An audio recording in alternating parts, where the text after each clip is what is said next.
The Accordionist. Secret Life of Hans Huberman. There was a young man standing in the kitchen. The key in his hand felt like it was rusting into his palm. He didn't speak anything like hello or please help or any other such expected sentence. He also asked 2 questions. Question 1, Hans Huberman.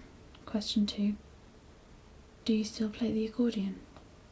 As he looked uncomfortably at the human shape before him, the young man's voice was scraped out and handed across the dark like it was all that remained of him. Papa, alert and appalled, stepped closer.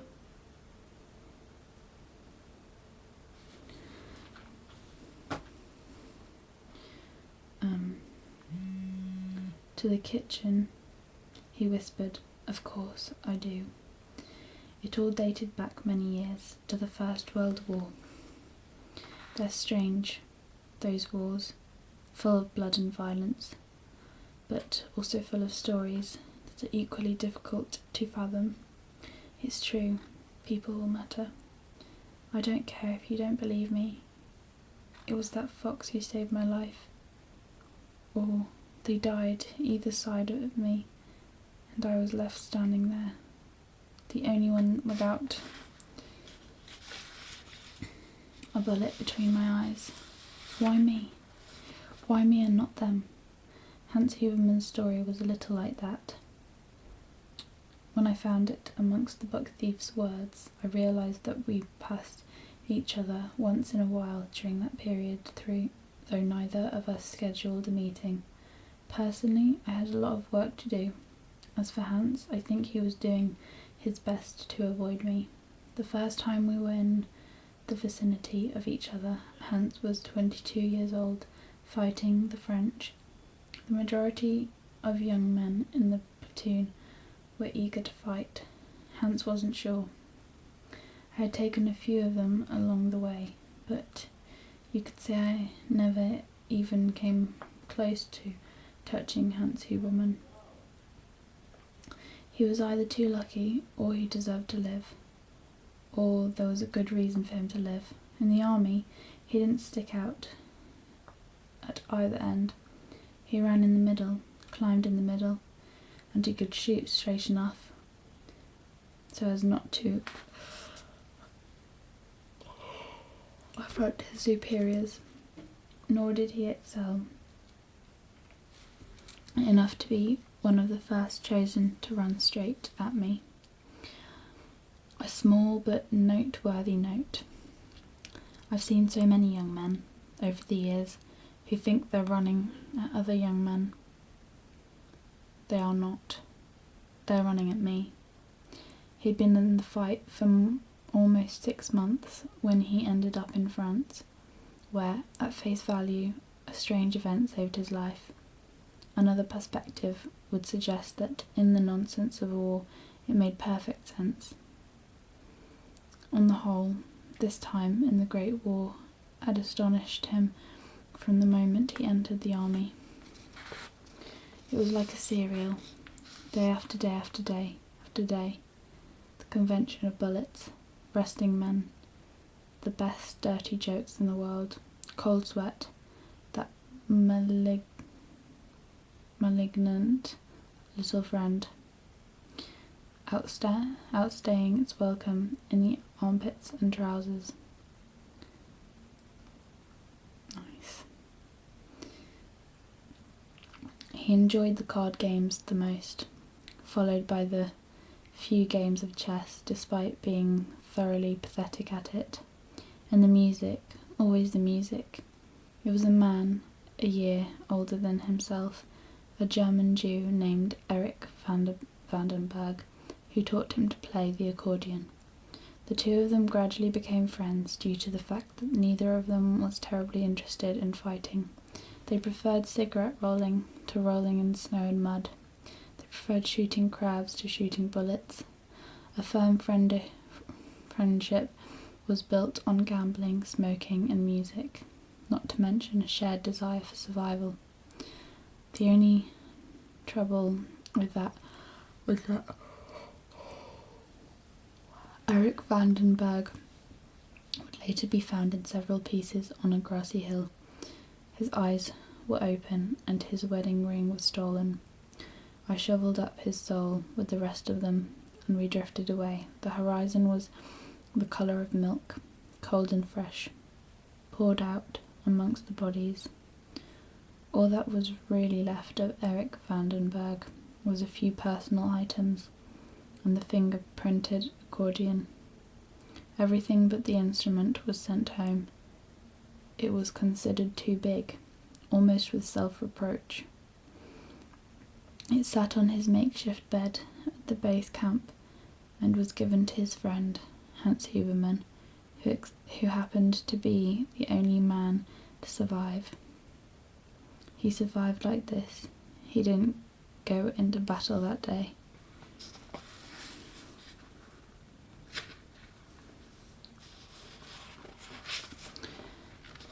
For that, he had Eric Vandenberg to thank, or more to the point, Eric Vandenberg and the surgeon's toothbrush. The particular morning, not too long before they were leaving, Sergeant Stefan Steiner paced into the sleeping quarters and called everyone to attention. He was popular with the men for his sense of humour and practical jokes, but more so for the fact that he never followed anyone into the fire. He always went first. On certain days he was inclined to enter the room of resting men and say something like, "Who comes for passing?"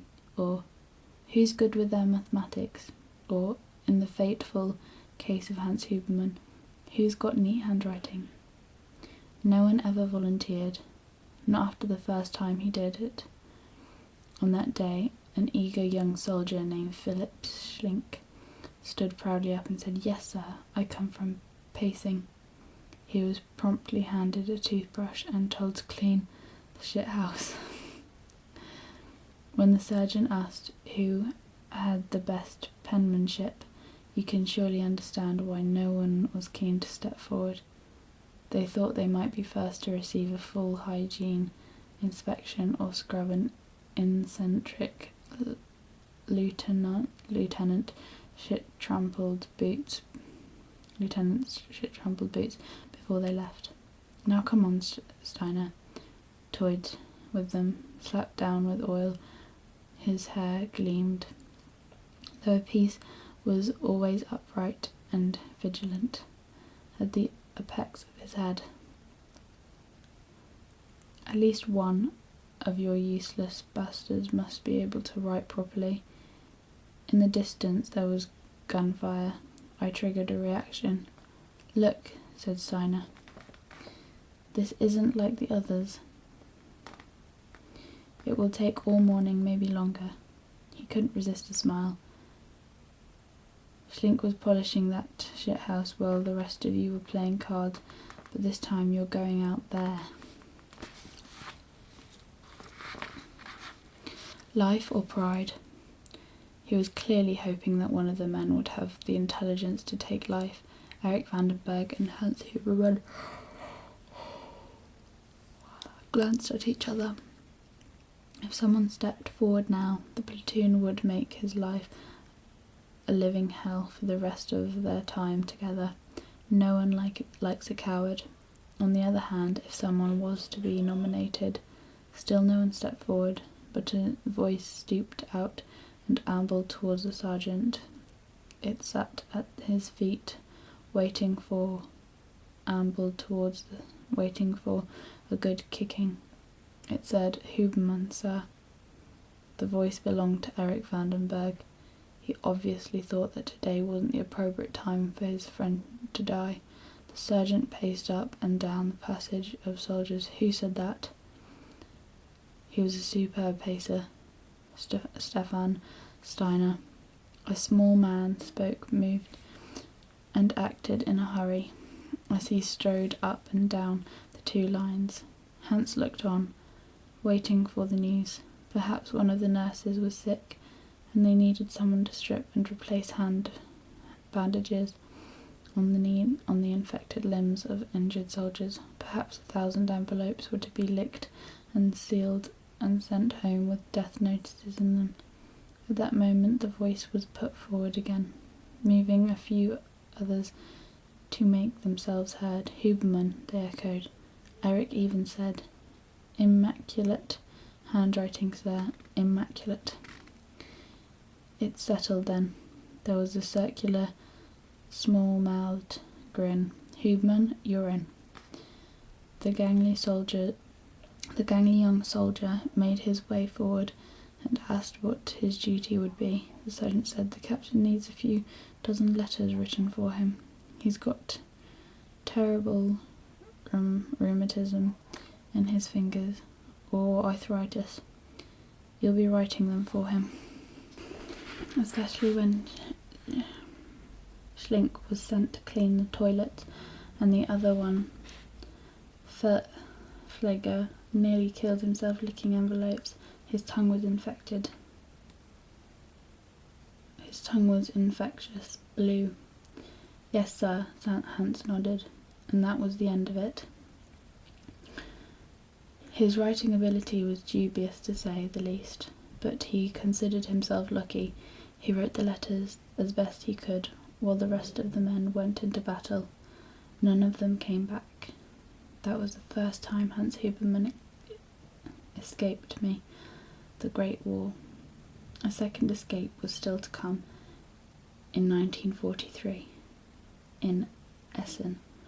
2 wars for 2 escapes. Once young, once middle-aged. Not many men are lucky enough to cheat me twice. He carried the accordion with him during the entirety of the war. When he tracked down the family of Erich Handenberg in Stuttgart, upon his return, Vandenberg's wife informed him that he could keep it. His apartment was littered with them, and it upset her too much to look at that one in particular. The others were reminder enough, as was her once shared profession of teaching it. "He taught me to play," Hans informed her. He thought it might help. Perhaps it did, for the devastated woman asked if he could play it for her, and she silently wept as he pressed the buttons and keys of a clumsy blue Danube waltz. It was her husband's favourite. "You know," Hans explained to her. "He saved my life." The light in the room was small, and the air restrained. "If there's anything you ever need." He slid a piece of paper in and with his name and address on it across the table. "I'm a painter by trade. I'll paint you your apartment for free, whenever you like." He knew it was useless compensation, but he offered anyway.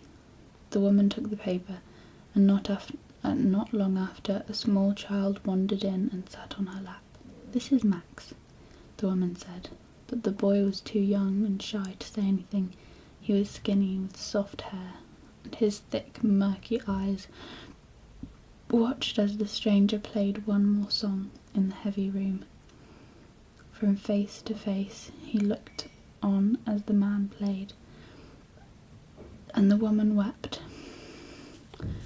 The different notes handed her eyes such sadness. Hans left. "You never told me," he said to a dead Erich Vandenberg and the Stuttgart skyline. "You never told me you had a son." After a momentary head-shaken stoppage, Hans returned to Munich, expecting never to hear from those people again. What he didn't know was that his help would most definitely be needed, but not for painting, and not for another 20 years or so. There were a few weeks before he started painting, In the good weather months he worked vigorously, and even in winter he often said to Rosa that business might not have been pouring, but it would at least drizzle now and again. For more than a decade it all worked. Hans Jr. and Trudy were born. They grew up making visits to their papa at work, slapping paint on walls and cleaning brushes. When Hitler rose to power in 1933, although the painting business fell slightly awry, Hans didn't join the NSDAP like the majority of people did. He put a lot of thought into his decision.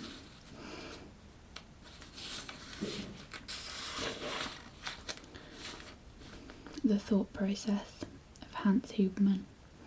He was not well educated or political, but if nothing else, he was a man who appreciated fairness. A Jew had once saved his life, and he couldn't forget that. He couldn't join a party that antagonized people in such a way. Also, much like Alex Steiner, some of his most loyal customers were Jewish. Like many of the Jews believed, he didn't think the hatred could last, and it was a conscious decision to not to follow Hitler. On many levels it was a disastrous one. Once the persecution began, his work slowly dried up. It wasn't too bad to begin with, but soon enough he was losing customers. Handfuls of quotes seemed to vanish into the rising Nazi air. He approached an old faithful named Herbert Bollinger, a man with a hemisphere waistline who spoke Hochdeutsch.